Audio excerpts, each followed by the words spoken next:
আল্লাহ রসুল বলেন শুধু তাই নয়, আমার উম্মতের যে সমস্ত নারী পুরুষেরা রোজা রাখে, রোজা রাখার কারণে পাকস্থলীর ক্ষুধার্ততার কারণে তার জবান দিয়ে একটা দুর্গন্ধ বের হয়।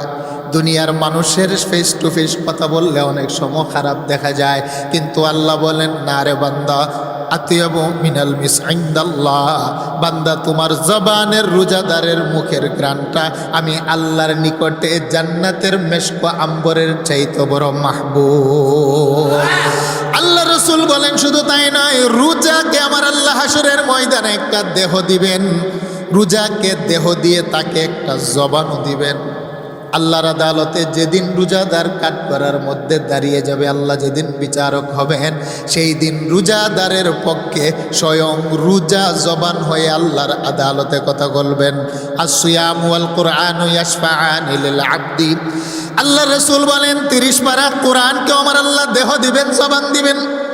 যারা কোরআন তেলাওয়াত করে, যারা কোরআন দিয়ে নিজের জীবন সাজায়, ব্যক্তি জীবন, সামাজিক জীবন, রাষ্ট্রীয় জীবন, যারা কোরআন দিয়ে সাজায়, 30 পারা কোরআনকে আমার আল্লাহ জবান দিবেন। কোরআন যেমনিভাবে কথা বলবে, রমজানের রোজাকেও দেহ দিয়ে আকৃতি দিয়ে আল্লাহ জবান দিবেন। রমজানের রোজাও বান্দার জন্যে আল্লাহর আদালতে কথা বলবে। সুবহানাল্লাহ বলেন না? রোজা কি বলবে? ইয়াকুলু আই রব্বি ইন্নী মানাতুহু আত-তাআমা ওয়াশ-শাহওয়াতা বিন-নাহার। হে মালিক, আমি রোজা তোমার বান্দা বান্দিকে দিনের বেলা যাবতীয় খাবার থেকে বিরত রেখেছিলাম। তোমার বান্দার কাছে পানি ছিল মাওলা, তার কলিজার মধ্যে পিপাসা ছিল, আমি রোজা তাকে পানি পান করতে দেই নাই। তোমার বান্দা বান্দির কাছে খাবার ছিল, পেটের মধ্যে খিদা ছিল, আমি রোজা তাকে খেতে দেই নাই। তার ঘরে তার বিবাহিত বিবি ছিল, মনের ভিতরে যৌবনের চাহিদা ছিল, দিনের বেলা বিবির সাথে শারীরিক সম্পর্ক করতে দেই নাই। আমি রোজা তাকে বড় কষ্ট দিয়েছি, বাধা দিয়েছি। আল্লাহ, আজকে তোমার আদালতে বান্দাটা আসামির কাঠগড়া দাঁড়িয়ে গেছে, আমি রোজা তার ব্যাপারে সাক্ষ্য দিলাম, সে দুনিয়াতে রোজা হেফাজত করেছে। ফাশাফিনি ফি। আল্লাহর রসুল বলেন স্বয়ং রোজার সুপারিশে আমার আল্লাহ রোজাদার বান্দা বান্দিকে মাফ করে দিবে। যেই দিন আপন মা তার সন্তানের কথা সেদিন পরিচয় দিবে না, আল্লাহর আদালতে যেদিন আপন ভাই ভাইয়ের পরিচয় দিবে না, বাবা সন্তানের পরিচয় দিবে না, বিবি স্বামীর পরিচয় দিবে না, যেদিন নিজের অন্তরঙ্গ বন্ধু বন্ধুর পরিচয় দিবে না, সেই কঠিন মুহূর্তে স্বয়ং রোজা আল্লাহর দরবারে বান্দার পক্ষে কথা বলবেন। ইয়াউমা ইয়াফিরুল মারউ মিন আখি ওয়া উম্মিহি ওয়া আবি ওয়া সাহিবাতিহি ওয়া বানি। ফাররা ইয়াফিরু, ভেগে যাওয়া, পালিয়ে যাওয়া। আল্লাহ বলছেন যেদিন রক্তের সম্পর্কর আপন মানুষগুলো পালিয়ে যাবে, ভেগে যাবে, সেই দিন বান্দারে সকলে যদিও পালিয়ে যায়, তোমার পক্ষে কেউ কথা বলবে না, কিন্তু রমজানের রোজা আল্লাহর আদালতে দাঁড়িয়ে তোমার পক্ষে কথা বলে তোমাকে জান্নাত পর্যন্ত পৌঁছিয়ে দিবেন। বলেন সুবহানাল্লাহ। আর জান্নাতের মধ্যে পৌঁছে বান্দা আমার আল্লাহর সাথে দিদার হবে। আল্লাহর দিদার চাই কি চাই না? আরেকটু জোরে বলেন, চাই কি চাই না? রমজানের রোজা যে আমাদের উপরে ফরজ, কোন আয়াতের দ্বারা ফরজ হয়েছে? আল্লাহ পাক কুরআনুল কারীমের ভিতরে এই বিষয়টা নিয়ে আলোচনা করেছেন। ফামান শাহিদা মিনকুমুশ শাহরা ফালিয়াসুম। ইয়া আইয়ুহাল্লাযীনা আমানু কুতিবা আলাইকুমুস সিয়াম কামা কুতিবা আলাল্লাযীনা মিন ক্বাবলিকুম লাআল্লাকুম তাত্তাকুন। বলেন না কথাটা কার? আরেকটু জোরে বলেন। আল্লাহ বলছেন, হে পৃথিবীর ইমানদারেরা, তোমাদের উপরে রমজানের রোজাকে আমি আল্লাহ ফরজ করেছি।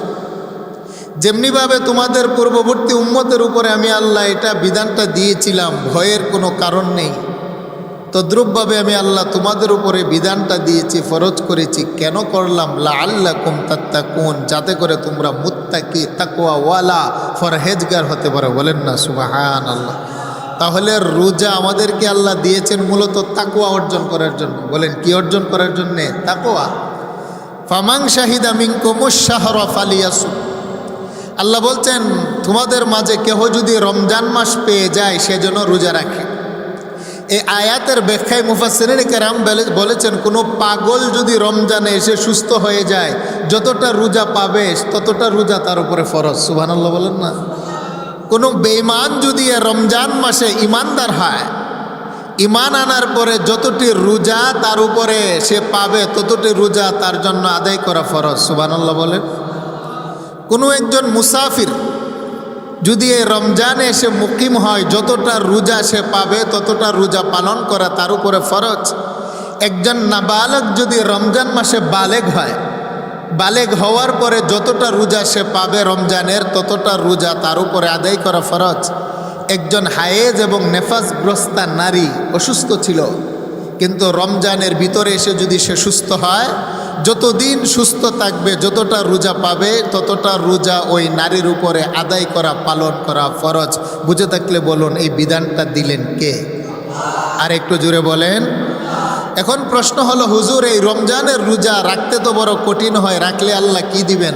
বুখারী শরীফের বর্ণনা, নবীজি বলেন, উম্মত শুনো, ক্বালা রাসূলুল্লাহি সাল্লাল্লাহু আলাইহি ওয়াসাল্লাম মান সামা রমাদানা ঈমানান ওয়া ইহতিসাবা গুফিরা লাহু মা তাকদ্দামা মিন যামবিহি।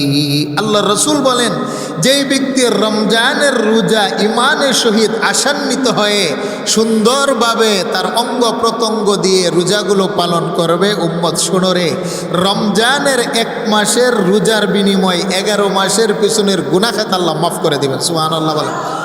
আল্লাহ রাসূল বলেন, শুধু তাই নয়, দিনের বেলার রোজা, রাত্রের বেলা তারাবি। উম্মত শোনো না, মান কামা রমাদানা ঈমানান ওয়া ইহতিসাবা গুফিরা লাহু মা তাকদ্দামা মিন যামবিহি। যেই ব্যক্তি দিনের বেলা রোজা রাখবে, রাত্রের বেলা তারাবির সালাত আদায় করবে, আমার আল্লাহ তারাবির নামাজের বরকতে তার পিছনের গুনাহ খাতা মাফ করে দিবেন। আল্লাহ রাসূল বলেন, উম্মত আমার আল্লাহ জান্নাতের 8টি দরওয়াজা বানিয়েছেন। সেই দরওয়াজার মধ্য থেকে একটি দরওয়াজার নাম হলো রায়্যান। রায়্যান নামক দরওয়াজা দিয়ে পৃথিবীর কোনো হাজি গাজী নামাজি ব্যক্তিকে আল্লাহ প্রবেশ করাবেন না। এই দরজাটা শুধুমাত্র আমার আল্লাহ রোজাদার ব্যক্তির জন্য রিজার্ভ করে রাখলেন। ফিল জান্নাহ সামানিয়াতু রায়্যান লা ইয়াদখুলুহু ইল্লাস সাইমুন। সুবহানাল্লাহ বলেন না।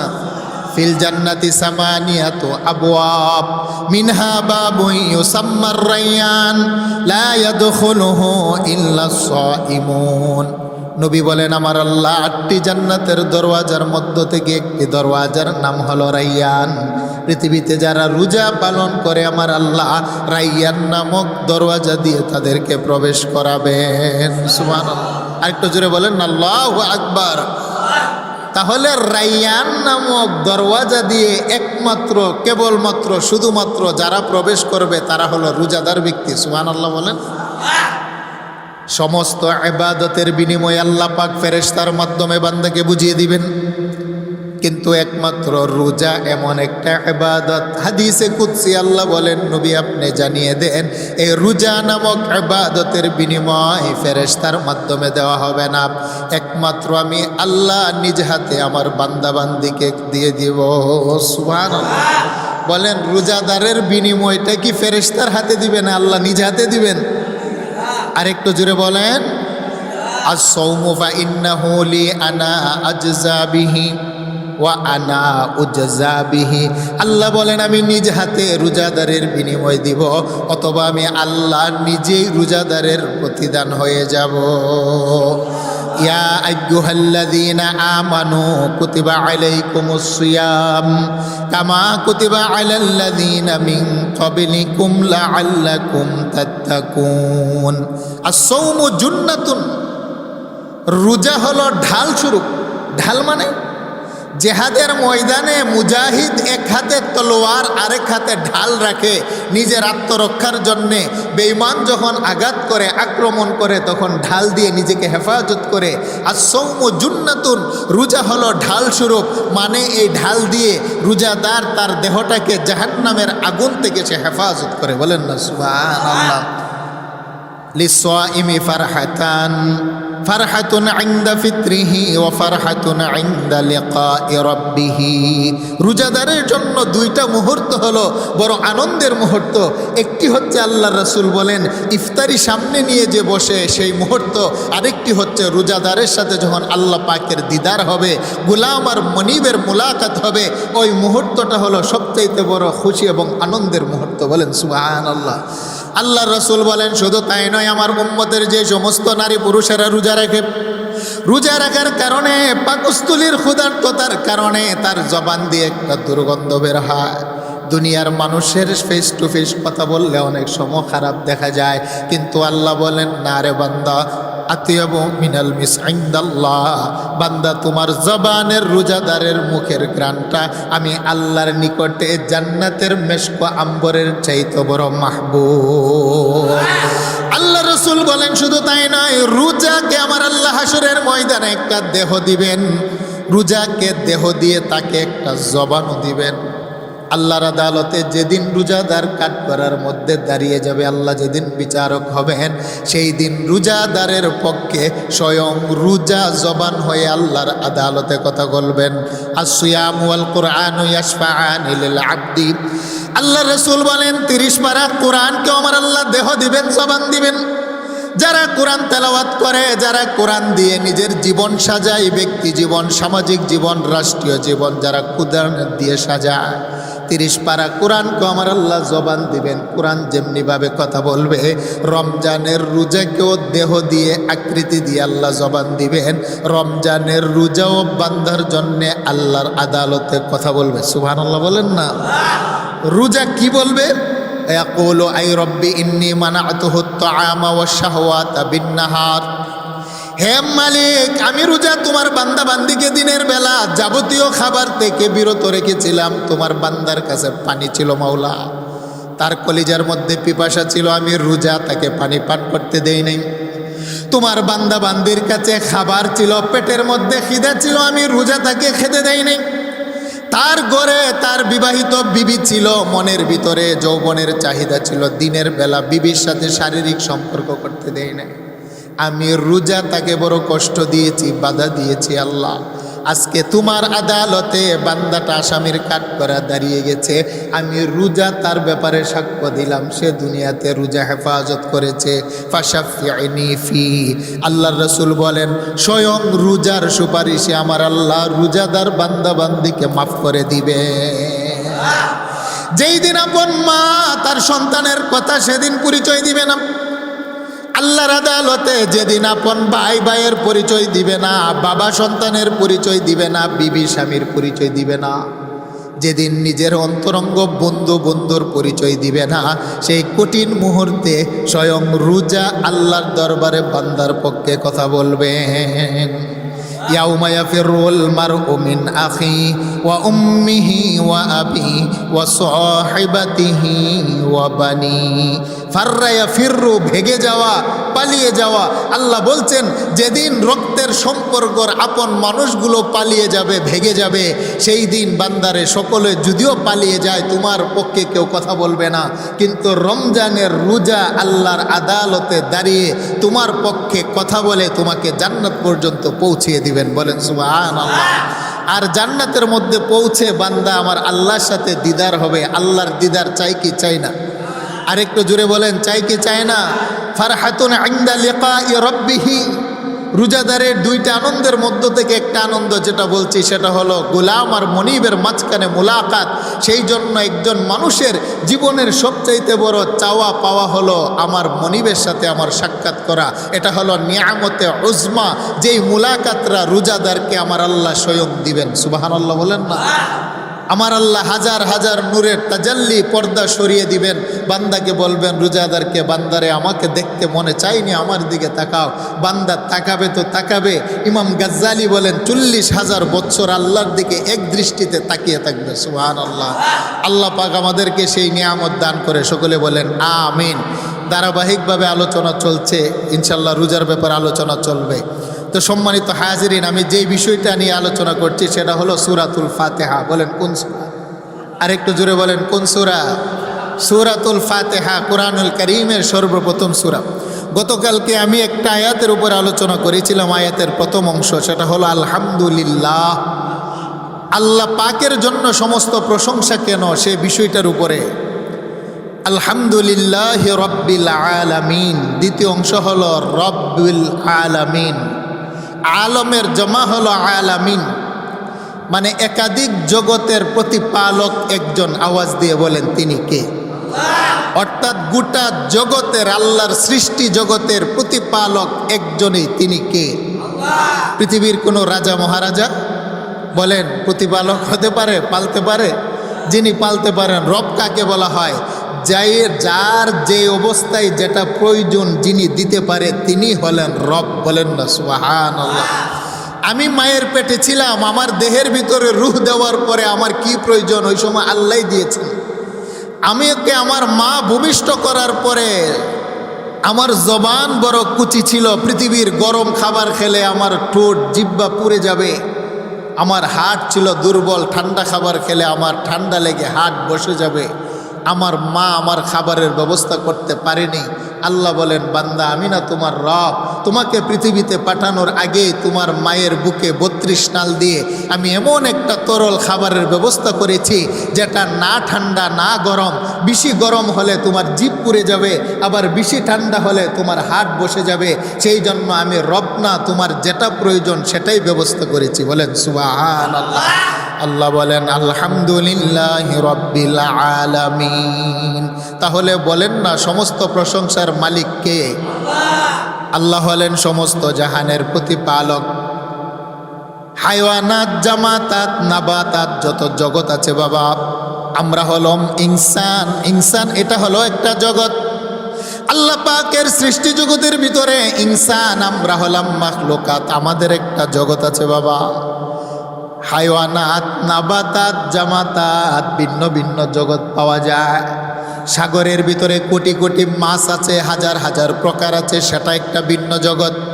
আল্লাহ বলেন মানব জগতের যেমনি ভাবে আমি প্রতিপালক, সাগরের মৎস্য জগতেরও আমি আল্লাহ প্রতিপালক। পক্ষীকুল আছে বাবা, যেগুলো পাখি বলে পাখি, সেটাও একটা জগৎ। আল্লাহ বলেন বান্দা সেটার জন্য আমি রব, আমিও তাদের প্রতিপালক। গর্তের ভিতরে কোটি কোটি পোকামাকড় আছে, সেটাও একটা জগৎ। আল্লাহ বলেন সেটারও আমি আল্লাহ প্রতিপালক। জঙ্গলের ভিতরে হিংস্র জানোয়ার পাওয়া যায়, সেটাও একটা ভিন্ন জগৎ। আল্লাহ বলেন আমি সেটারও প্রতিপালক। ফেরেশতা, সেটাও তাদের একটা জগৎ আছে। খলিকাতিল মালাইকাতু মিন নূর, যে আল্লাহর মাখলুকাত গুলাকে আমার মালিক খালেস নূর দ্বারা সৃষ্টি করেছেন, আল্লাহ বলেন তাদেরও প্রতিপালক আমি আল্লাহ। ওয়া খালাকাল জান্না মিন মারিজিম মিন নার, আগুন দ্বারা একটা জাতি বানিয়েছেন, নাম হলো জিন্নাত, তাদেরও একটা জগৎ আছে। আল্লাহ বলেন সেটারও প্রতিপালক একমাত্র আমি আল্লাহ। আলহামদুলিল্লাহি রাব্বিল আলামিন। আল্লাহু আকবার বলেন না। তাহলে বুঝতে পারলাম আল্লাহ শুধু মানব জাতির প্রতিপালক নয়, পৃথিবীতে যত মাখলুকাত আছে সমস্ত মাখলুকাতের প্রতিপালক আমার আল্লাহ। পৃথিবীতে যত জগৎ আছে সমস্ত জগতের স্রষ্টাও তিনি, পালনেওয়ালা তিনি। আওয়াজ দিয়ে বলেন কে? মানুষের চাইতে বড় পাওয়ার আর ক্ষমতা শক্তিশালী হলো সাগর মহাসাগরের তিমি মাছ। একটা তিমি মাছ শুধু 1 কিলো 2 কিলো খাবার দিয়ে হয় না, টনের পরে টন তার খাবারের প্রয়োজন হয়। আল্লাহ বলেন পৃথিবীর কোনো রাজা মহারাজার পক্ষে সাগরের বড় বড় তিমি মাছের খাবার দেওয়া সম্ভব নয়। আল্লাহ বলেন আমি হলাম রব, আমি তার চাহিদা অনুযায়ী সাগরের বড় বড় মাছগুলার খাবার পৌঁছে। জঙ্গলের ভিতরে হিংস্র বাঘ আর সিংহ আছে, তারা কোনো মরা প্রাণী খায় না, তরুতাজা প্রাণী খায়। আল্লাহ পাক তার যখন পেটের ভিতরে খিদা লাগে, সাগরের মাছগুলোকে যেমনিভাবে খাবার পৌঁছান, জঙ্গলের হিংস্র জানোয়ারগুলাকেও 3 বেলা তরুতাজা খাবার পৌঁছান। আকাশের ভিতরে পাখি দেখা যায়, হাজার হাজার কোটি কোটি পাখি, তাদের কোনো ব্যাংক নাই, ব্যালেন্স নাই, মালিক নাই, জমি নাই, নাই কিছু নাই। কিন্তু সকালবেলা 2টা ডানা মেলে আল্লাহর উদ্দেশ্য যখন উড়াল দেয়, বিকালবেলা পেট পূর্ণ করে মুখে আদার নিয়ে আপন বাসায় বাচ্চাদের জন্য ফিরিয়ে যিনি নিয়ে আসেন, পৌঁছিয়ে দেন। আওয়াজ দিয়ে বলেন তিনি কে? আলহামদুলিল্লাহি রাব্বিল রব্বিল আলামিন। তাহলে তিনি হলেন আমার রব, গোটা কুল কায়নাতের যার যখন যেটা যে অবস্থায় প্রয়োজন যিনি দিতে বলেন তিনি হলেন রব। বলেন কথাটা কার? আরেকটু জুড়ে বলেন কথাটা কার? আমারও যখন যেটা প্রয়োজন, মায়ের পেটে যেটা দরকার ছিল, বর্তমানে আমার যেটা প্রয়োজন সেটা যিনি মিটান তিনি কে? তাহলে আমাদের প্রশংসার একমাত্র মালিক কে? আলহামদুলিল্লাহ রব্বিল আলামিন। দ্বিতীয় আয়াতে আল্লাহ বলেন আর রহমানির রহিম। আল্লাহু আকবার বলেন না। রহমান এটাও আল্লাহ পাকের একটা সিফাতি নাম, গুণবাচক নাম। আর রহিম এটাও আল্লাহ পাকের একটি সিফাতি গুণবাচক নাম। ইন্না লিল্লাহি তাআলা 99 ইসমান মিয়াতান ইল্লা ওয়াহিদ। আল্লাহ রসুল বলেন আমার আল্লাহর 100 নাম আছে, একটি নাম কম অর্থাৎ 99টি নাম। এর ভিতরে একটি হলো আর রহমান, আরেকটি নাম হলো রহিম। রহমান নামের অর্থ হলো দয়ালু, রহিম নামের অর্থ হলো অতীব দয়ালু। দুটোটা শব্দের একই মানা দেয়, কিন্তু মুফাসসিরিনে কেরাম বলেন আমার আল্লাহ পাশাপাশি দুইটা নাম কেন দিলেন জানোনি? দুটার নামের অর্থ তো একই পাওয়া যায়, তারপরও আল্লাহ কেন দুইটা নাম দিলেন? এর ভিতরে একটা নাম হলো রহমান আর একটা নাম হলো রহিম। তবে রহমান নামের যে দয়া মায়া সেটা হলো জগতের জন্য রহমানুদ দুনিয়া, আর রহিম নামের যে দয়া মায়া ভালোবাসা সেটা হলো রহিমুল আখিরা। সেটার প্রেম আর মোহাব্বত একমাত্র হাসরের ময়দানে ইমানদারদের জন্যে। সুবহানাল্লাহ বলেন। রহমানুদ দুনিয়া, রহমান নামের যে প্রেম আর ভালোবাসা এটা দুনিয়ার সকলের জন্য আল্লাহ বলেন সমান। আর রহিম নামের যে ভালোবাসা এটা দুনিয়ার বাসীর জন্য, আমি সকলের জন্য নয়, এটা একমাত্র আমার বন্ধু মুহাম্মদুর রাসূলুল্লাহর উম্মতের জন্য রিজার্ভ করে রাখছি। বলেন না সুবহানাল্লাহ। আল্লাহ বলেন রহমান, আনার রহমান, আমি মালিক হলাম রহমান, আমি হলাম দয়ালু রে বান্দা। মুফাসসিরিনে কেরাম বলেন আল্লাহ হলেন রহমানুদ দুনিয়া, দুনিয়াবাসীর জন্য রহমত। সেই জন্য যারা আল্লাহকে মানে তার জমিনের ভিতরে ফসল হয়। যেই মানুষটা আল্লাহর উপরে ঈমান আর বিশ্বাস করে তার জমিনে বৃষ্টি হয়। যেই মানুষটা আল্লাহ রাসূল মানে ইমানদার তার গাছের ভিতরে দেখবেন কাঁঠাল হয়, আম হয়, জাম হয়।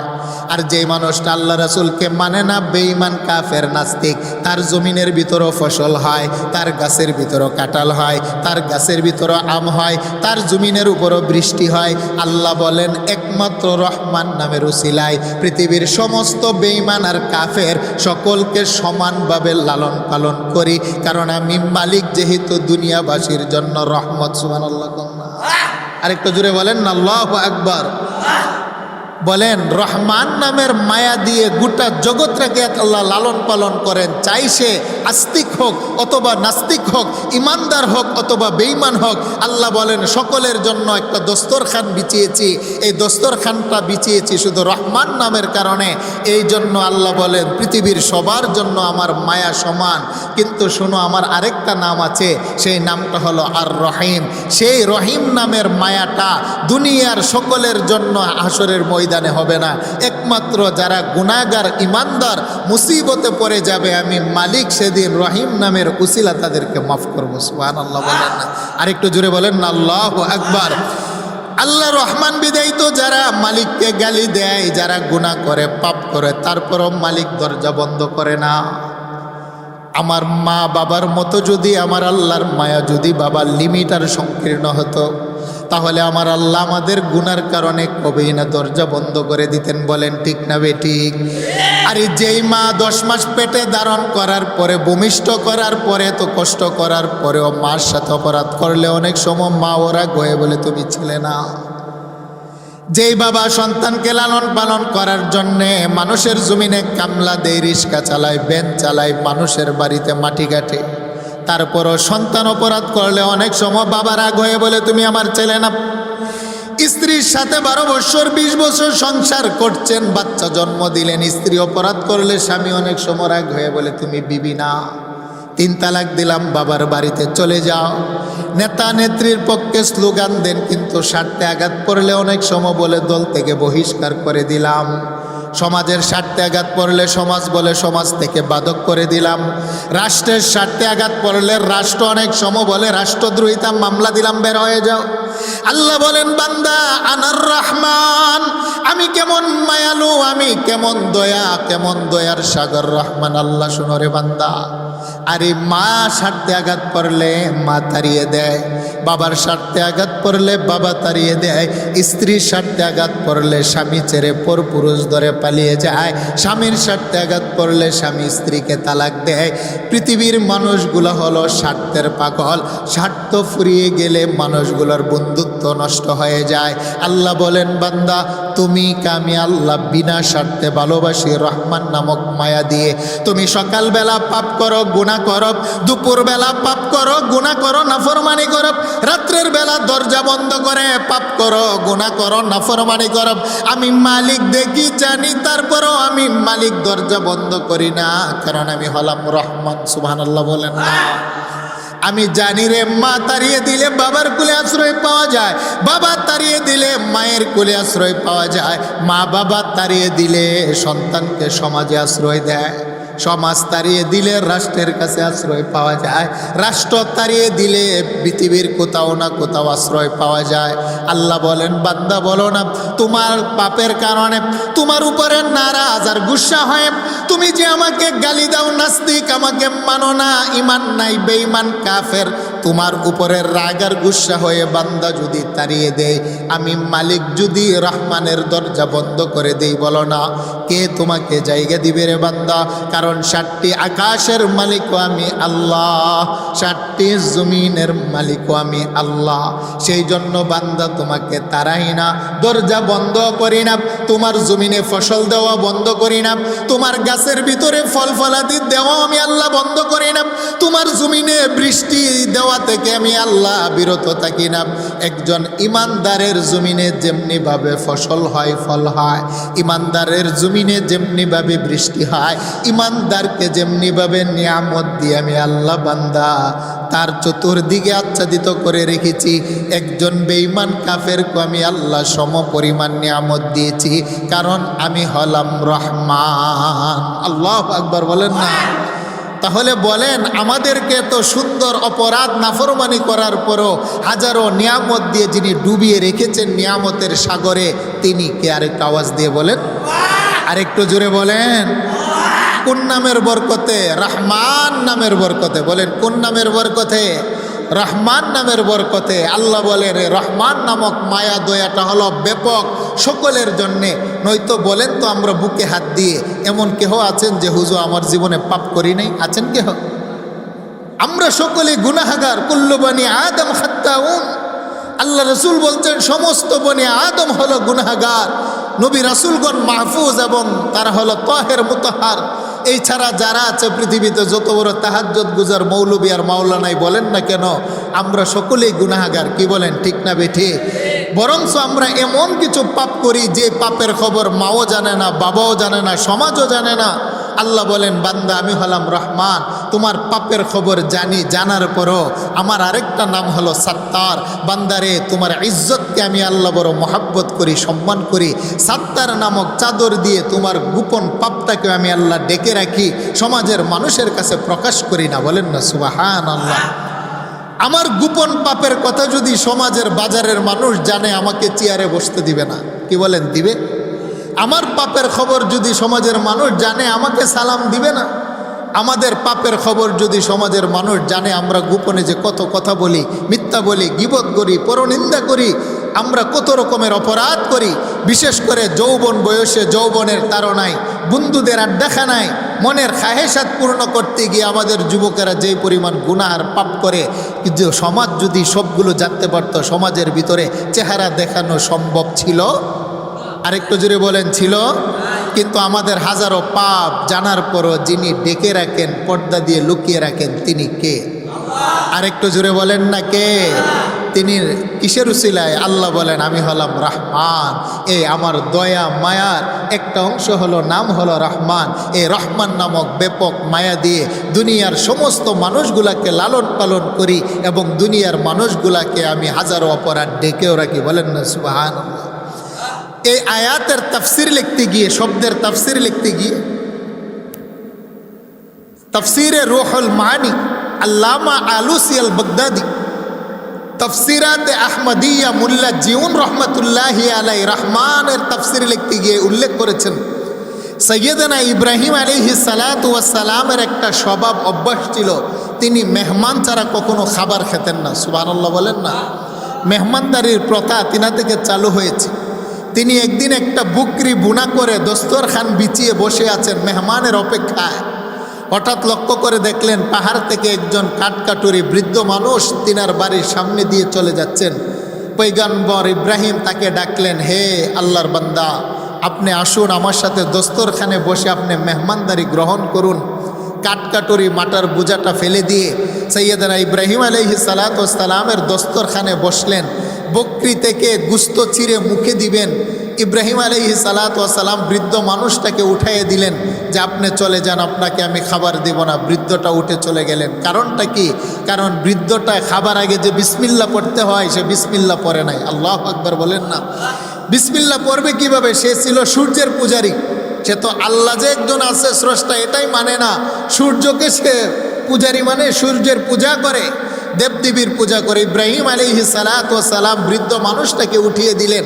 তিনি আবার কাঠের বোঝা মাথায় নিয়ে আপন বাড়ির দিকে রওনা দিলেন। কিন্তু মনটাতে একটু কষ্ট, আমাকে দাওয়াত দিলেনই বা কেন? আবার দাওয়াত দিতে গিয়ে আমি খাবার খেতে শুরু করলাম, আপনি তাড়িয়ে দিলেন কেন? আল্লাহ সুবহানাহু ওয়া তাআলা সৈয়দনা ইব্রাহিম আলাইহিস সালাতু ওয়াস সালামকে ডাক দিয়ে বলেন, ইব্রাহিম তুমি যাও, আমার ওই বান্দাকে ডেকে এনে দস্তরখানে বসিয়ে তাকে খাবার খাওয়িয়ে দাও। সুবহানাল্লাহ বলেন না। ইব্রাহিম আলাইহিস সালাতু ওয়াস সালাম পিছন থেকে বৃদ্ধ মানুষটাকে ডাকলেন, ডেকে তিনাকে এনে দস্তরখানের মধ্যে বসাইলেন। বসিয়ে বললেন, আল্লাহর বান্দা, আপনাকে আর বিসমিল্লাহ পড়তে হবে না। যে অপরাধে আপনাকে তাড়িয়ে দিয়েছিলাম, আপনি আপনার পেট পূর্ণ করে আপনি খাবার খান। বৃদ্ধ মানুষটা বললেন যে বিসমিল্লাহ আবার কি জিনিস, যার কারণে আপনি উঠিয়ে দিলেন? উঠাইলেন ভাই কেন? আবার পুনরায় ডেকেই বা আনলেন কেন? কারণটা কি? ইব্রাহিম পয়গম্বর বলে, শোনো, বিসমিল্লাহ হলো আমার আল্লাহর নাম। আমার একজন স্রষ্টা আছে, আমাদের একজন খালেক আছে। আমার আল্লাহর নাম না নিয়ে যে তুমি খাবার শুরু করেছো, সেই জন্য আমি কষ্ট পেয়েছি, তোমাকে তাড়িয়ে দিয়েছি। সেই ব্যক্তি বলে, তুমি কে? তোমার পরিচয় তো আমি জানি না। আল্লাহ আবার কে? তিনার পরিচয় তো জানি না। ইব্রাহিম পয়গম্বর বলেন, শোনো, তোমাকে যখন আমি তাড়িয়ে দিয়েছিলাম, আমার স্রষ্টা আকাশের মালিক, যিনি তোমাকেও সৃষ্টি করেছেন আমাকেও সৃষ্টি করেছেন, তিনি ডাক দিয়ে বললেন, হে ইব্রাহিম, এই বৃদ্ধ মানুষের বয়স হলো 200 বৎসর। 200 বৎসরের ভিতরে একদিনও আমি আল্লাহকে আল্লাহ বলে ডাকে নাই। তারপরও আমি মালিক রহমান নামের উসিলায় 3 বেলা খাবার তো তাকে বন্ধ করি নাই। আজকে তোমার সামনে বিসমিল্লাহ না বলার কারণে 1 বেলা খাবারই তুমি বন্ধ করে দিলে। ইব্রাহিম, এটা তো হতে পারে না। আমার বান্দা অনাহারে বাড়ির দিকে যাচ্ছে, আমার বান্দাকে নিয়ে এসে তুমি খাবারের ব্যবস্থা করে দাও। আমি মালিক তো, আমাকে না ডাকার পরেও আমি 200 বৎসর পর্যন্ত তাকে 3 বেলা খাবার দিয়ে যাচ্ছি। আমার নাম হলো রহমান। বলেন না সুবহানাল্লাহ।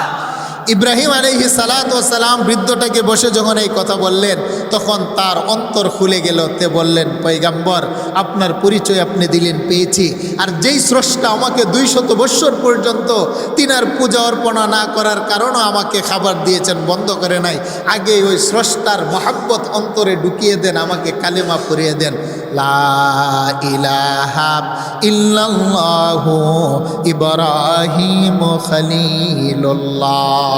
আল্লাহ বলেন আর রহমানির রহিম। তাহলে রহমান বলেন কে? আরেকটু জুড়ে বলেন কে? সেই জন্য আর রহমান দুনিয়া, তোরের ময়দানের পৃথিবীর মানুষগুলাকে জাহান্নামে দিয়ে আমাকে মুক্তি দেন। আল্লাহ বলেন, কাল্লা, সেটা কখনো হবে না। তোমার পাপের বোঝা তোমাকেই বহন করতে হবে। তোমার পাপের বোঝা তোমার সমাজ বহন করবে না, তোমার পাপের বোঝা তোমার মা বহন করবে না, তোমার পাপের বোঝা তোমার স্ত্রী। সেই দিন নাফরমানের হাতে পায়ে 70 গড় শিকল বেঁধে যখন টানতে আরম্ভ করবে, নাফরমান তখন বারবার ফিরে ফিরে আমার আল্লাহর দিকে তাকাবেন। সুবহানাল্লাহ। ফেরেশতারা তাদেরকে শিকল দিয়ে টেনে জাহান্নামের দিকে নিয়ে যাবে। তখন নাফরমান বারবার আমার আল্লাহর দিকে তাকাবেন। তাফসিরে মাজহারি আল্লামা কাজী সানাউল্লাহ পানিপতি রহমাতুল্লাহি আলাইহি আয়াতের তাফসির লিখতে গিয়ে তিনি লেখেন যে নাফরমান বারবারে আল্লাহর দিকে যখন তাকাবে আর চোখ থেকে পানি ঝরবে, আল্লাহ বলবেন বান্দারে তোকে জাহান্নামের ফাইসালা দেওয়া হয়েছে, জাহান্নামে চলে যাবি, তুমি বারবারে তাকাচ্ছ আর চোখের পানি ফেলে কাঁদছো কেন? তখন বান্দা বলবে আল্লাহ দুনিয়াতে পড়েছিলাম তোমার একটা নাম হলো রহমান, আরেকটা নাম হলো রহিম। সুবহানাল্লাহ বলেন না? রহমানুদ দুনিয়া রাহিমুল আখিরা। রহমান নামক মায়া দিয়ে দুনিয়ার কাফের বেঈমান সকলকে তুমি লালন পালন করেছিলে। আমি শুনেছিলাম যে রহিম নামক মায়াটা নাকি তুমি শুধুমাত্র হাসরের ময়দানে প্রকাশ করবে। হে মালিক, আমি তোমার রহিম নামের মায়া চাই। সুবহানাল্লাহ বলেন না? তোমার রাহিম নামের মায়া আমি তালাশ করি, তলব করি। আল্লাহ তখন বান্দাটাকে ডেকে তিনার আদালতের কাছে আনবেন। সুবহানাল্লাহ বলেন না? আল্লাহ তখন বান্দারে বলবেন বান্দা তুমি যে পাপ করছো একে স্বীকার করোনি? বলে আল্লাহ হ্যাঁ আমি তো অপরাধ করেছি, আমি মানি, আমি সাক্ষ্য দিচ্ছি আমি বড় পাপী আর অপরাধী। আল্লাহ বলেন বান্দা তাহলে যদি পাপ করে থাকো তোমার পাপের ফাইসালা হলো জাহান্নামে যাওয়া। তখন বান্দা বলবে আল্লাহ আমি তো জানি পাপ করেছি, আমি জাহান্নামী, কিন্তু মালিক আমার পাপের তো একটা সীমা আছে, গণনা করা যায়, সংখ্যা আছে, কিন্তু তোমার রহিম নামক ভালোবাসার তো কোনো লিমিট নাই, সংখ্যা নাই। সুবহানাল্লাহ বলেন না? আমি তোমার মায়া দয়া রহিমের তালাশ করি, আমি তোমার দয়া চাই। কাজী সানাউল্লাহ পানিপতি রহমতুল্লাহি আলাই আয়াতের ব্যাখ্যা লিখতে গিয়ে বলছেন বান্দা যখন আল্লাহর আদালতে তার পাপের কথা স্মরণ করবে, এক শ্রেণীর বান্দার উপরে আল্লাহ পাকের এই পরিমাণ দয়া হবে, আল্লাহ বলেন যা বান্দা আমি রাহিম নামক ভালোবাসার খাতিরে তোর গুনাহ খাতা স্বীকার করার কারণে তোরে মাফ করে দিলাম। বলেন সুবহানাল্লাহ। আরেকটু জুড়ে বলেন না আল্লাহু আকবার। রহমতের নবী সাল্লাল্লাহু আলাইহি ওয়াসাল্লাম গুনাহগার উম্মতের সামনে দাঁড়াবেন দুই হাত প্রসারিত করে। কোটি কোটি গুনাহগার উম্মতকে যখন ফেরেশতা শিকল বেঁধে মালিক নামক ফেরেশতার কাছে নিয়ে যাবেন, রহমতের নবী গুনাহগার উম্মতের সামনে দাঁড়িয়ে আল্লাহকে বলবেন আন্তা রব্বুল আলামিন আনা রহমাতুল লিল আলামিন। হে মালিক আপনি হলেন রহমান, আমি হলাম রহিম। আপনি হলেন রহমানুর রহিম, দয়ার সাগর, আমি হলাম রহমাতুল লিল আলামিন, আমিও তো মায়া এবং দয়ার সাগর। দুইজন দয়ার মাঝখান থেকে আমার গুনাহগার উম্মত জাহান্নামে যাবে। আল্লাহ আমি তোমার কাছে আমার গুনাহগার উম্মতের ব্যাপারে কথা বলতে চাই। আল্লাহ রসুল বলেন শাফাআতি লি আহলিল কাবাইর মিন উম্মতি, বুখারীতে বর্ণনা পাওয়া যায়। আল্লাহ বলেন বন্ধু আপনাকে আজকে কেবলমাত্র সুপারিশের অনুমতি দিলাম যাদের ইমানের ভিতরে শিরিক নাই, কবিরা গুনাহ আছে, এই সমস্ত কবিরা গুনাহগার উম্মতের পক্ষেও আপনি কথা বলতে পারবেন। আপনি কি বলবেন? কথা বলুন, আমি মালিক আজকে আপনার কথা মঞ্জুর করব। বলেন না সুবহানাল্লাহ। ওয়ালা সাউফা ইউতিকা রাব্বুকা ফাতারদা, আপনাকে আমি আজকে আল্লাহ চেহারা মলিন করব না। আপনার চেহারা যতক্ষণ না পর্যন্ত উজ্জ্বল হয়, মুস্কি হাসি দেন, ততক্ষণ পর্যন্ত আমি আল্লাহ সন্তুষ্ট হব না। বন্ধু আমি তো ঘোষণাই দিয়েছি আপনি যতক্ষণ জান্নাতে না যাবেন, অন্য নবীর জন্য জান্নাতে যাওয়া হারাম। আপনার উম্মত যতক্ষণ জান্নাতে না যাবে, অন্য নবীর উম্মতও জান্নাতে প্রবেশ করা হারাম। বলেন সুবহানাল্লাহ। আল্লাহ রসুল সামনে দাঁড়িয়ে বলবেন আল্লাহ আপনার একটা নাম হলো আর রাহিম, রহিম নাম তো আপনি রিজার্ভ করে রেখেছেন আমার গুনাহগার উম্মত, তাদের জন্যে, ইমানদারের জন্যে আপনি মায়াটানা প্রকাশ করবেন, ওয়াদা করেছেন। আমার গুনাহগার উম্মত যদি গুনাহ নিয়ে জাহান্নামে যায় তাহলে আপনার রহিম নামক মায়া পাইল কোথায়? আল্লাহ বলবেন বন্ধু আপনি কি বলতে চান? আল্লাহর রসুল গুনাহগার উম্মতের হাতে ধরে আল্লাহর দরবারে সুপারিশ করবেন, মালিক আমি আমার উম্মতের পক্ষে সুপারিশ করছি। আল্লাহ বলেন বন্ধু যার হাতে আপনার হাত লাগে সেই হাত আর জাহান্নামে যেতে পারবে না, যার রহিম নামে উসিলায় আপনার গুনাহগার উম্মতকে মাফ করে দিলাম। বলেন সুবহানাল্লাহ। আরেকটু জোরে বলেন আল্লাহু আকবার। সেই জন্য ইবনে মাজা শরীফের একটা বর্ণনা পাওয়া যায়, আল্লাহ রসুল বলেন আনাসরে হাসরের ময়দানে আমি রহমতের নবীকে 3 জায়গায় তোমরা তালাশ করবে। বলেন না সুবহানাল্লাহ। যেই দিন আপনজন, নিজের মা বাবা সন্তান বন্ধু কেউ যেদিন তোমার পরিচয় দিবে না, উম্মত 3টি জায়গায় আমি রহমতের নবীকে তালাশ করবে। আল্লাহর সাথে আমার চুক্তিনামা হয়েছে, আমার আল্লাহ রহিম নামের উসিলা আমার উম্মতকে মাফ করবেন। তবে আমি নবী সুপারিশ করব 3 জায়গায়, ইয়া রাসূলুল্লাহ। সে 3টা জায়গা কোথায়? রাসূল বলেন ইনদাল ফুলসিরাত, 1 নাম্বার হলো ফুলসিরাতের কিনারায় আমাকে তালাশ করবে। সাইয়েদানা আনাস বলেন ইয়া রাসূলুল্লাহ ফুলসিরাতের কিনারায় গিয়ে যদি আপনার মোলাকাত না পায়, আল্লাহ রসুল বলেন ইনদাল হাউজ, হাউজে কাউসারের কিনারায়। ইয়া রাসূলুল্লাহ, যদি হাউজে কাউসারের কাছে গিয়েও আপনাকে না পায়, আল্লাহ রসুল বলেন ইনদাল মিজান, আমাকে মিজানের কিনারায় গিয়ে তালাশ করবে। তিনটা জায়গায় অবশ্যই আমি রহমতের নবীর মুলাকাত পেয়ে যাবে। বলেন সুবহানাল্লাহ। ইয়া রাসূলুল্লাহ, তিনটি জায়গায় কেন? নবীজি বলছেন আমার উম্মতের মৃত্যুর পরে সবচাইতে বড় গাটি হলো এই তিনটা, মিজান, ফুলসেরাত, হাউজে কাউসার, কবর। আল্লাহ রসুল বলেন তিনটা জায়গায় আমার গুনাহগার উম্মত ধরা খেয়ে যাবে। আল্লাহর আদালতে যদি ধরা খেয়ে যায় আমার গুনাহগার উম্মত, হিসাব দিয়ে নেকি দিয়ে জান্নাতে যেতে পারবে না।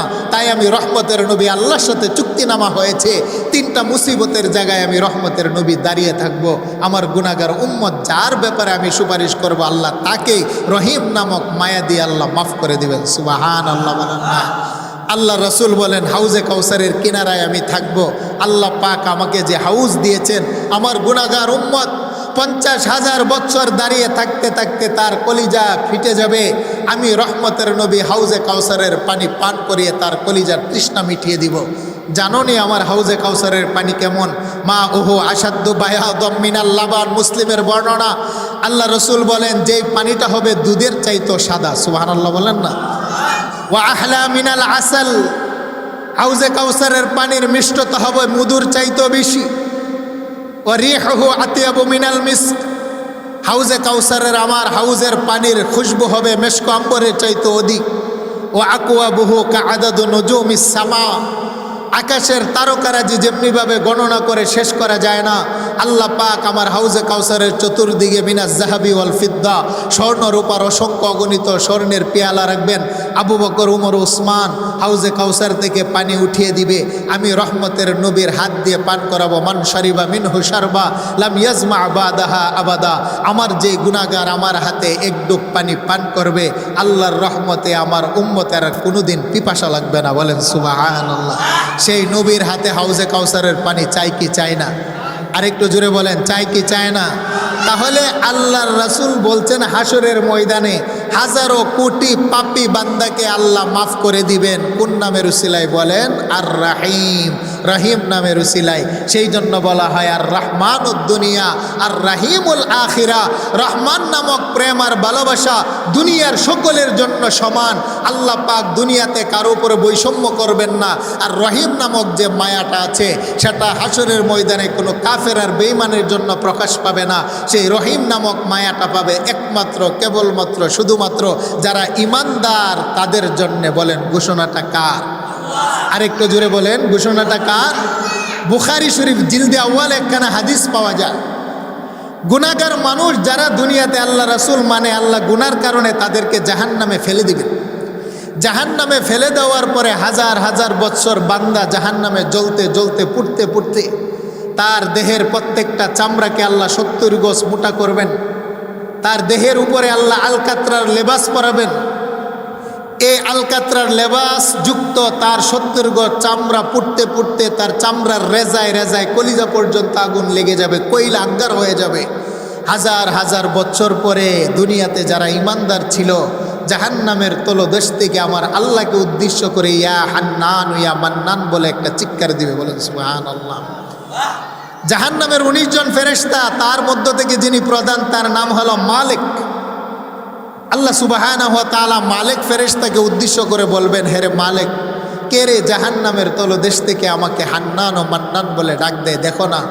জাহান্নামের ফেরেশতা মালিক বলবেন, আল্লাহ, হাজারো কোটি জাহান্নামীদের ভিতরে একদম তলদেশ থেকে একটা বান্দা তোমাকে ডাক দিয়েছে।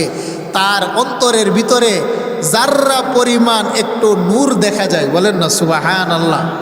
বুখারীতে বর্ণনা, আল্লাহ বলবেন, মালিক, আমার ওই বান্দাটাকে জাহান্নাম থেকে বের করে নিয়ে আসো। সুবহানাল্লাহ বলেন না। আখরিজু মিনান নার, আমার বান্দাটাকে জাহান্নাম থেকে বের করে নিয়ে আসো। মালিক বলেন, মালিক, আমি কি দেখে নিয়ে আসব? সে তো জাহান্নামের আসামি। মান কানা ফি কলবিহি হাব্বাতুম মিনাল ঈমান, হাব্বা বলা হয় শাইউন লা ইয়াতাজাজ্জা, এমন একটা টুকরা অংশ যেটাকে আর কোনো অংশ করা যায় না। মুহাদ্দিসিনে কেরাম, মুফাসসিরিনে কেরাম বলেছেন, একটা সরিষার দানা অথবা কালো জিরার বিচি, এটাকে যদি 70-এর অধিক টুকরা করা হয় যে একটা অংশ হবে, তার চাইতে আরও নগণ্য অংশটাকে বলা হয় হাব্বা, সেটাকে বলা হয় জাররা। অথবা অনেকে বলে থাকেন টিনের ঘরের চালের ছিদ্র দিয়ে সূর্যের কিরণ আসলে তীক্ষ্ণ দৃষ্টি দিলে যে এক প্রকারের দুলাকোনা দেখা যায় তার চাইতেও তীক্ষ্ণ হবে। আল্লাহ বলবেন এই পরিমাণ যার বাম পাশে কলবের ভিতরে নূরের ঈমান দেখা যায়, হে মালিক তাকে জাহান্নাম থেকে বের করে নিয়ে আসো। বলেন না সুবহানাল্লাহ। ওই বান্দার অন্তরের ভিতরে নূর ছিল, কারণ নূর কখনো জাহান্নাম জ্বালাতে পারে না। সুবহানাল্লাহ বলবেন না। নূর তাকে কোথায় বলেন? কলবের ভিতরে। ঈমান তাকে কলবের ভিতরে, ঈমানকে কখনো জাহান্নামের আগুন জ্বালাতে পারে না। যাররা পরিমাণ ঈমান আছে, তাই আল্লাহ বলবেন মালিক তাকে বের করে নিয়ে আসো। এবার বান্দাকে বের করে নিয়ে আসবে। বান্দার দেহের ভিতরে দুর্গন্ধ, কয়লা পোড়া, তার চামড়া দিয়ে মরকতানি পড়ছে, দুর্গন্ধ। আল্লাহ বলবেন বান্দা তোমাকে তো যাররা পরিমাণ ঈমান আছে আমাকে হান্নান আর মান্নান বলে ডাক দিলে। বান্দা বলবেন আল্লাহ আমি তোমার কথা ভুলে গিয়েছিলাম অপরাধের কারণে, কিন্তু হাজার হাজার বৎসর জাহান্নামে জ্বলতে জ্বলতে আমার হঠাৎ করে তোমার কথা মনে পড়লো। তুমি হান্নান ও মান্নান বলে চিৎকার দিয়েছি। তোমার একটা নাম না হলো দুনিয়াতে পড়েছিলাম রহমান। এই রহমান নামের উসিলায় সকলকে পেলেছ। তোমার না আরেকটা নাম আছে রহিম। এই নামের উসিলা তুমি নাকি গুনাহগারকে মাফ করবে। আজকে আমার মনে পড়েছে, তাই তোমাকে ডাক দিয়েছি। বলেন সুবহানাল্লাহ। তখন আল্লাহ বলবেন বান্দা আমার নাম তো রহিম, ঠিক আছে, তুমি চাও কি বলো না। আল্লাহ তুমি আমাকে মাফ করে দাও, আর তো বরদাস্ত হচ্ছে না। আল্লাহ বললেন যা, তোকে রহিম নামের উসিলা মাফ করে দিলাম, তুই জান্নাতে প্রবেশ কর। দুখুলু ফিল জান্নাহ, জান্নাতে প্রবেশ কর। এখন বান্দা বলবে আল্লাহ জান্নাতে যে যাব, জান্নাতের যারা মেহমান আছে তাদের চেহারা এত সুন্দর, আদম নবীর মতো তাদের দেহ, আমি যদি এই অবস্থায় জাহান্নামে যাই আমার স্বজাতি ভাইয়েরা আমাকে নিয়ে তো উপহাস করবে। একজন মানুষ যদি জেলখানা থেকে বের হয়ে আসে আর বাজারের কেহ যদি বলে কিরে জেলের ভাত কত মজা, জেলখানায় থাইকা যতটা না কষ্ট পাইছে আপনজনের কথাটা শুই না তার চেয়ে বড় কষ্ট। কি বলেন ঠিক না বেটি? আল্লাহ আমি যে এই অবস্থায় জান্নাতে যাব আমার দলীয় ভাইয়েরা তো বলবে যে জাহান্নাম থেকে আসছো কতটা মজা পাইছো। আল্লাহ আমাকে তো এই কথাটা বলবে, আমার তো বড় কষ্ট হবে। আল্লাহ বলবেন তুমি কি চাও? মালিক মাপ যেহেতু করেছো, রহিম নামের উসিলা আমার দেহটাও পরিবর্তন করে দাও। বুখারীতে বর্ণনা আসছে আল্লাহ রসুল বলেন বান্দা যখন রহিম নামক উসিলা দিয়ে আল্লাহর কাছে ক্ষমা চাবে, আল্লাহ বলবেন জিব্রাইল আমার বান্দাটাকে নাহরে হায়াতের মধ্যে ফেলে দিয়ে গোসল করাও।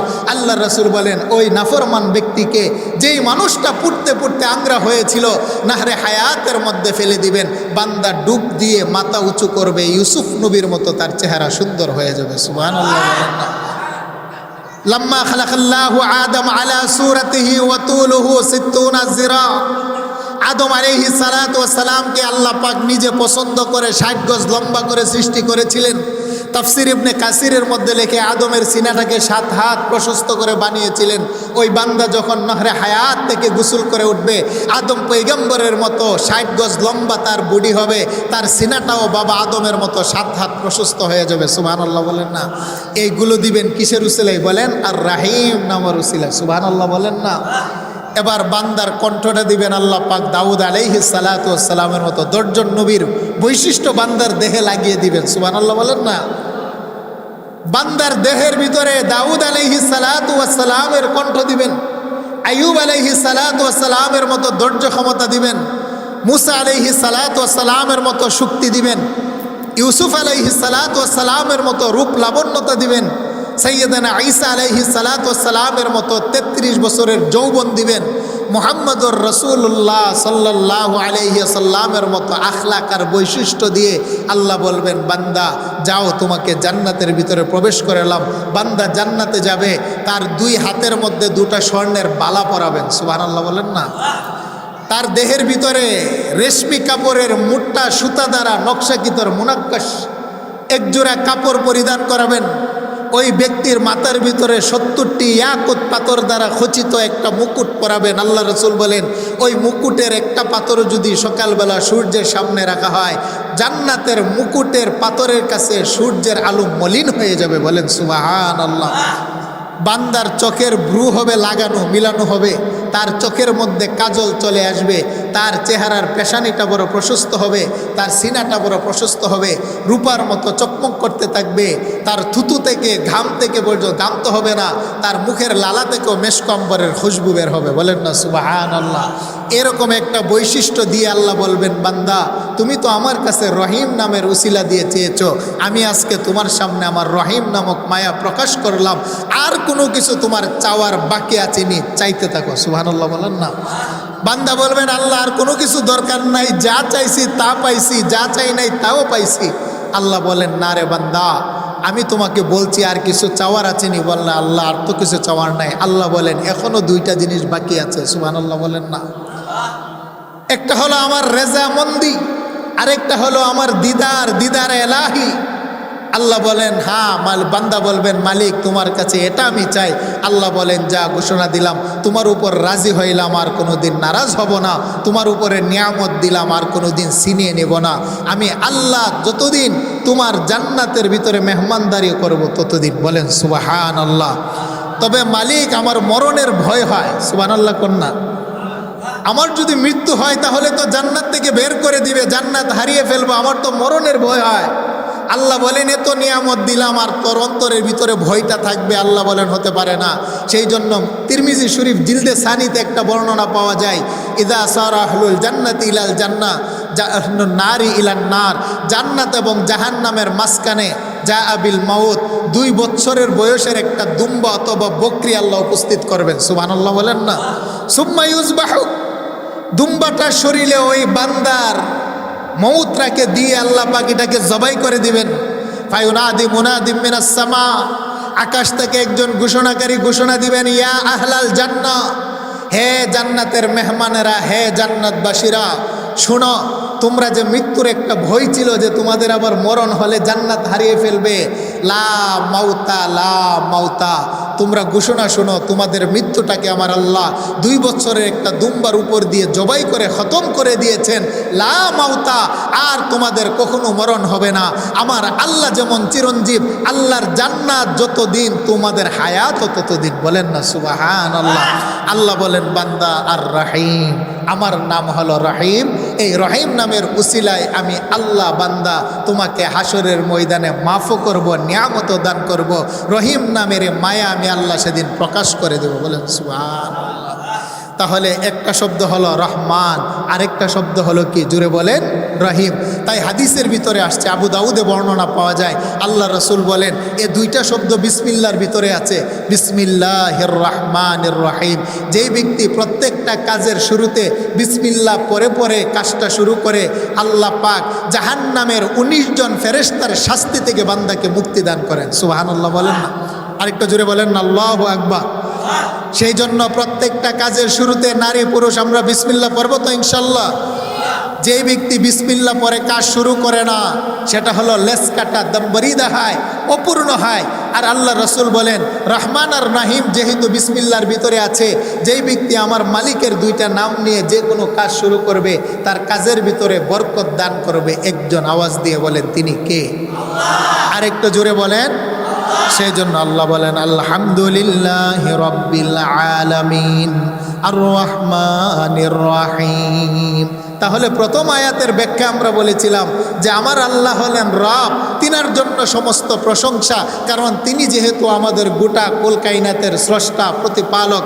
গতকালকে আলোচনা করেছি। আর আজকে আমরা 2টা শব্দ থেকে বুঝতে পারলাম, আল্লাহ পাকের একটা নাম হলো রহমান, আরেকটা নাম হলো রহিম। রহমান নামক মায়া দিয়ে আল্লাহ আমাদের গোটা জগৎটাকে লালন পালন করছেন, আর রহিম নামক মায়া দিয়ে হাসরের ময়দানও আল্লাহ আমাদেরকে মাফ করবেন। সুবহানাল্লাহ। তাই আমার রাসূল বলেন, উম্মত, দুনিয়ার কোনো মানুষ তার ইবাদত দিয়ে জান্নাতে যেতে পারবে না। বলেন, ইবাদত দিয়ে জান্নাতে যেতে পারবে? সাহাবায়ে কেরাম বললেন, ইয়া রাসূলুল্লাহ, তাহলে আপনিও কি ইবাদত দিয়ে যেতে পারবেন? আল্লাহ রাসূল বলেন, না, আমি আমার নবুয়ত আর রিসালাতের পাওয়ার দিয়ে জান্নাতে যেতে পারবো না। আমি রহমতের নবী ও আল্লাহর দয়া মায়ার আশা করি। সুবহানাল্লাহ বলেন না। আল্লাহর দয়া ছাড়া পৃথিবীর কোনো মানুষ তার ইবাদত দিয়ে যেতে পারবে না। তবে ইবাদত হলো আমার আল্লাহ পাওয়ার মাধ্যম। সুবহানাল্লাহ বলেন। আমরা রোজা রাখছি, নামাজ পড়ছি, এটা হলো আল্লাহর দয়া মায়া পাওয়ার মাধ্যম, রহমান আর রহিমের প্রেম ভালোবাসা পাওয়ার মাধ্যম। সেই জন্য আল্লাহ রসুল বলেন, তোমরা ইবাদত করবে কিন্তু আশা রাখবে একজনের উপরে। তিনি কে? আল্লাহ, তাহলে আল্লাহ পাক আমাদেরকে তিনার রহমান নামক চাদর দিয়ে ডেকে রাখেন, হাসরের ময়দানে রহিম নামক উসিলা আমাদেরকে মাফ করেন। সকলে বলেন আমিন। আগামীকাল মালিকে উমিদ্দিনের উপরে আলোচনা করব আল্লাহ যদি সময় দেয়। আসসালামু আলাইকুম রহমতুল্লাহি ওয়া বারাকাতুহু। জি হুজুর চলে আসছেন, হুজুরের কথা বলুন।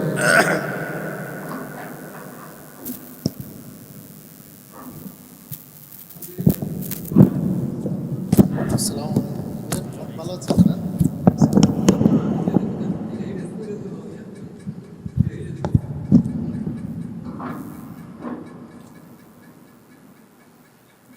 মাশাআল্লাহ, অনেক সুন্দর আলোচনা করেছেন।